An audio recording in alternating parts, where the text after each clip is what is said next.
Griz Nation, I'm your host Grant, and today's show, me and Brody Milam sit down with the NCHS baseball team to preview their season, as well as roll call, all coming up on Griz Nation.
Keiper, Brody, Milam. We are now joined by head coach for the Nicholas County Grizzlies baseball team, DJ Martin, as well as Lucas Milam. So guys, just kind of tell us, you guys have been practicing for about a week and a half now. So just kind of tell us how that week and a half's been.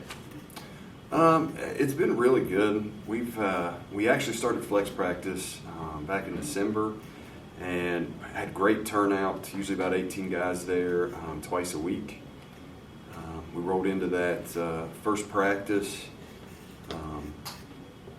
We were able to hold on and keep 24 guys on the roster. I think it's our third year in a row having over 30 kids come out for the team, which is always good. Great interest in the program. Practices so far, it's West Virginia and it's March, practicing baseball in a mezzanine and an auxiliary gym. You can only get so much done. But we had to put a big emphasis on our pitchers throwing more strikes than we did last year, and that has shown. That showed a lot last night in our first scrimmage. The biggest thing we've had to battle so far is we had a really good group of seniors last year, 2 4-year starters and 2 2-year starters, that we have a plethora of guys battling out right now. There's a lot of offensive production there that we need to replace. Guys are stepping into those roles. And so far it's been great. Anytime we got inter-squad competition, it only makes us better, and that's what we've had so far. But you're still a pretty heavy senior team. You got 7 seniors this year. Yes, we do. We have 7 seniors. We have 2 4-year starters, 3 4-year lettermen, should be.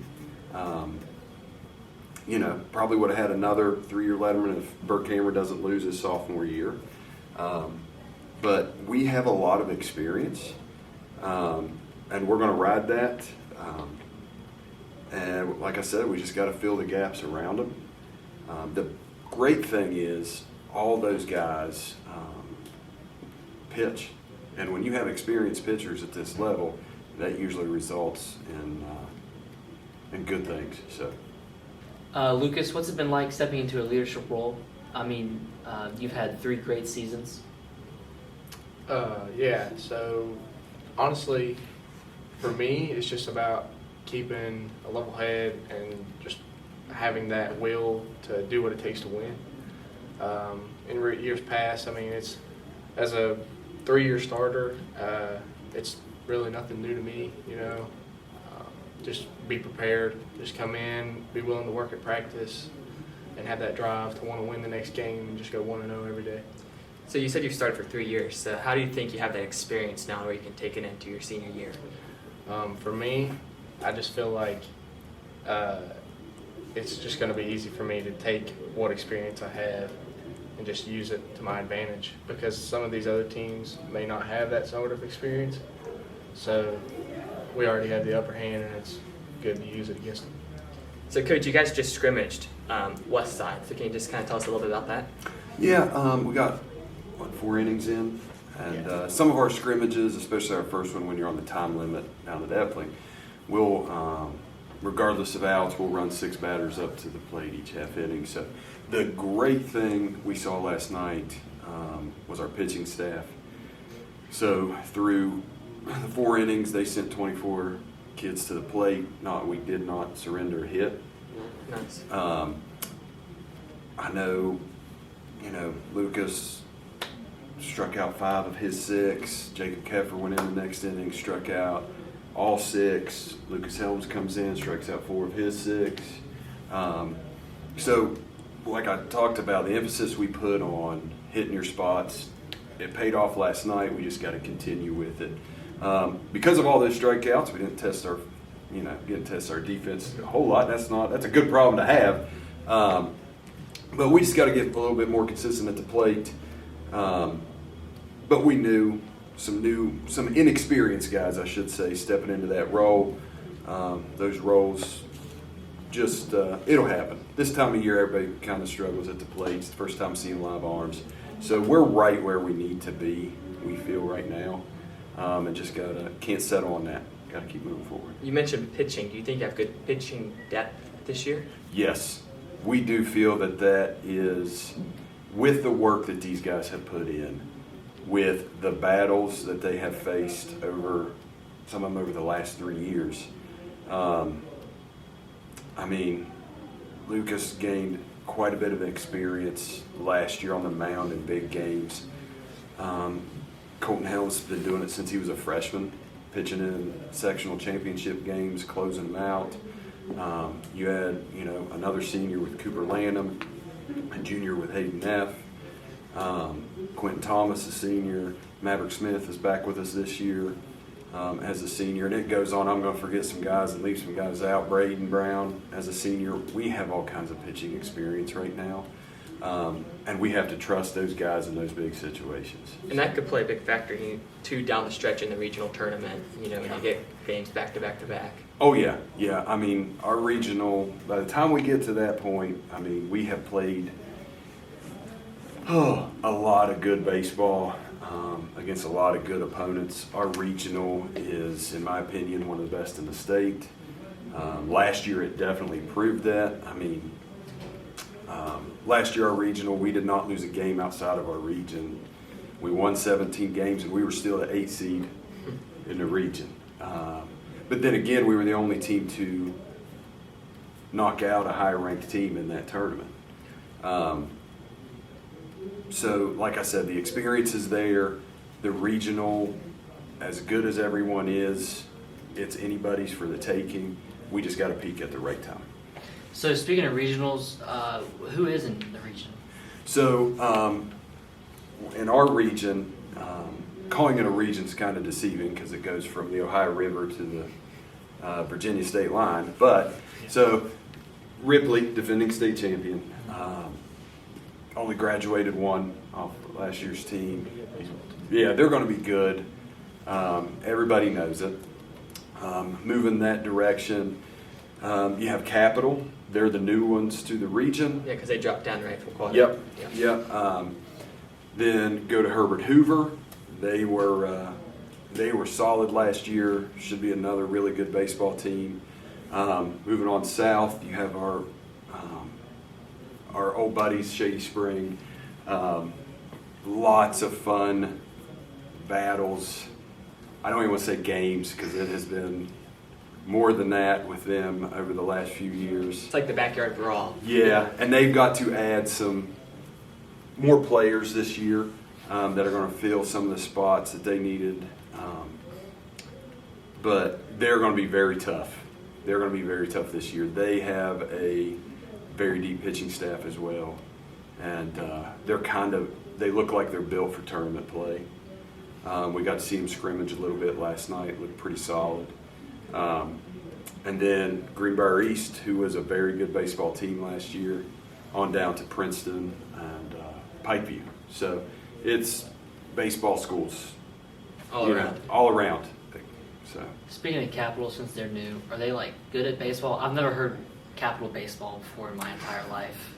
We've never been on a field with them. I can't remember in my I know in my 9 years as head coach, I know the 3 years I assisted Coach Morris before that, we never played them. Never played them when I was here. You don't Really, know they're the X factor. I know new coach down there. They do have a new facility. All the Kanawha County schools do. But really, they're the we don't know much about them. So And you look here, do you guys play them this year? Or is it where they got bumped down last minute? Was the schedule already made?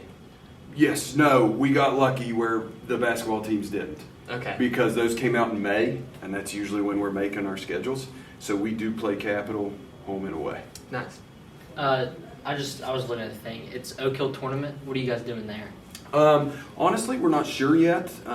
Coach Hendricks has been very helpful the last few years. Bailed us out. You know, we played each other, last 2 years? We played three times. I think Yeah. last year we played them like 5 times or something like that, or maybe the year before that. Yeah, but we've always, so he wanted to do a tournament on their spring break week, and we said, yeah, count us in. It's some local Beckley area type teams. Last I heard, I don't have a schedule for it yet, but I know Shady was in it, and, you know, any chance we get to play Shady, we'll run that direction. We love it, so, but Shady will be there, Liberty Raleigh will be there. Obviously Oak Hill and us, not quite sure on the other teams, but I think he's trying to have about 6 teams there. It's a pretty good tournament size there. Yeah, should be some fun. Yeah. So Lucas, you know, you got Clay County coming up this Thursday. Just kind of tell us how you're trying to prepare for that opening game. Honestly, just come in with a level head. You know, it is Clay County, and it's been a long time if we've ever lost to them. So, you know, you just want to come in ready to play. I was told the other day that I was starting on the mound that game, so basically just come in ready to play.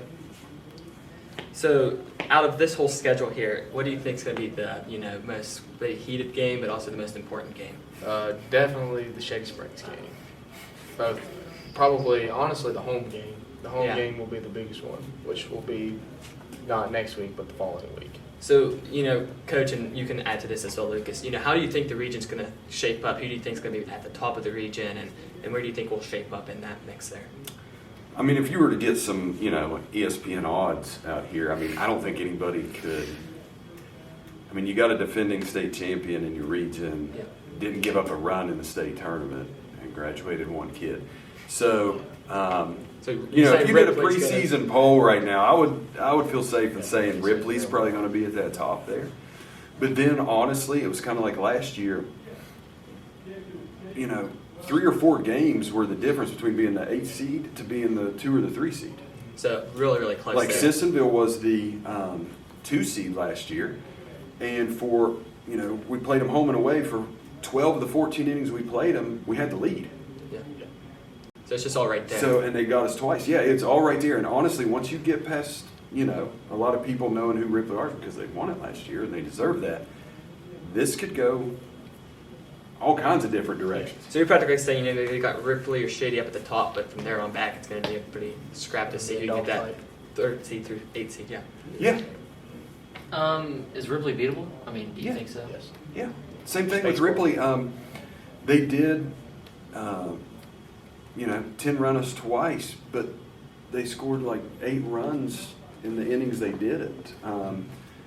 You know, it was 1 or 2 run ball games going into the 5th or 6th inning. You know, with baseball, probably the biggest chance for an upset in any major sport would be with baseball because there's no clock to run out. You got to get your 21 outs, and you know, we were right there. We were right there with all those teams last year. Especially down in the regional tournament. Yep.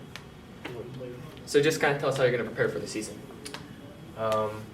Definitely the biggest thing is, especially for me, you know, you just got to be prepared because you know that baseball, it's a long and grueling season. You know, we've got 30-some games scheduled on, and a lot of times, you know, West Virginia happens and you get your rain and sometimes snow in March, and so definitely it's just roll with the punches and just be ready to come out and be ready to fight.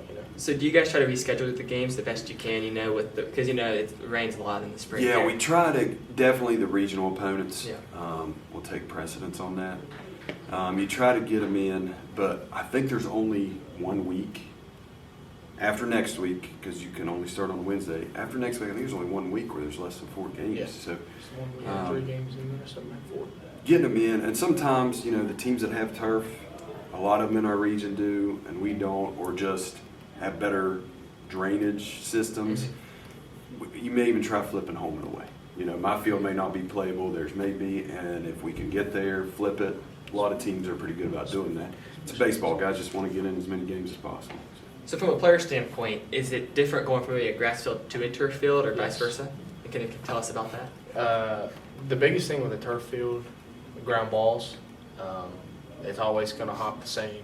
You're never going to have your nasty left to right or right to left hops, and also, definitely those outfield guys, if they get one that's kind of a little looper, you got to watch with the bounce because they'll run right underneath of it and it'll go right over the head all the way to the fence because it just doesn't stop rolling until it hits the wall. And it'll change some strategy to the game too. We've won a lot of games in the last few years by timely bunts, and bunting on a turf field isn't always. Not easy. I mean, you get a quick one hopper to the third baseman. Because the ball just rolls faster on Yeah. the turf, yeah. So the strategy we play with changes from grass to turf a lot of times. So you obviously pitch, but what are some other positions you play out there in the field? The biggest one this year, shortstop. We lost our starting shortstop last year, Ira. He left, and definitely there. Probably see, depending on the circumstance, may end up in the outfield. Who knows? But Yeah, Lucas is the one guy. I think I'm right in this. Outside of first base, Yeah. catcher. In your 4 years, you played every other position. everywhere. So you can stick them anywhere. Oh yeah. He was that guy coming in as a freshman that filled a void at third base that we really needed, and then really after that he just turned into a utility player for us. So Like Leatherman. Like the multi-tool. yeah, Yeah. sure, we'll go with that. So coach, is there anything else you want to kind of say? Obviously season's coming up. It's a long rolling season. Anything else you want to add on top of that? No, we're excited. Like I said, this group of seniors has a chance, to go down as probably the most winningest group that's come through. If not one of the winningest groups to come through. We don't have a lot of those stats from back then, but they've won a lot of games here. They've helped to build something that I think our school and community take a lot of pride in, and just keep building on it. I'm always one of those, leave a place better than when you started, and that senior crew should definitely do that. So we're excited for this year.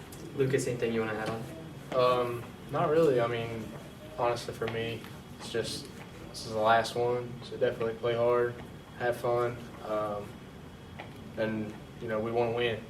We've won a lot years past, and we talk about it all the time in practice. When you win, people like to watch you, and you get all these fans that come out to the home games, even if it's 45 degrees outside at the start of the game. Yeah. They like to come watch, and especially a lot of people like to help with the team. Especially when it comes to like field conditions or just raising money for the team. When you win, it opens a lot more eyes. So. And you can definitely I feel like the community's gotten more involved, over the past couple of years. Oh, over the past couple of years, definitely. And it helps building those rivalries we built too. It's a fun environment to be part of. So we're excited. We are. We can't wait to get started. Well, we wish you guys the best of luck, and thanks for coming on the show. Thank you guys for Thank having you. us. Welcome to Roll Call with Grant and Brody. Brody, what do we have on the roll call today? Well, I hope you guys got good grades because this coming Tuesday, report cards are coming out. Then we have a softball game. Is that right? Softball team travels on to Pikeview at 5:30 on Thursday.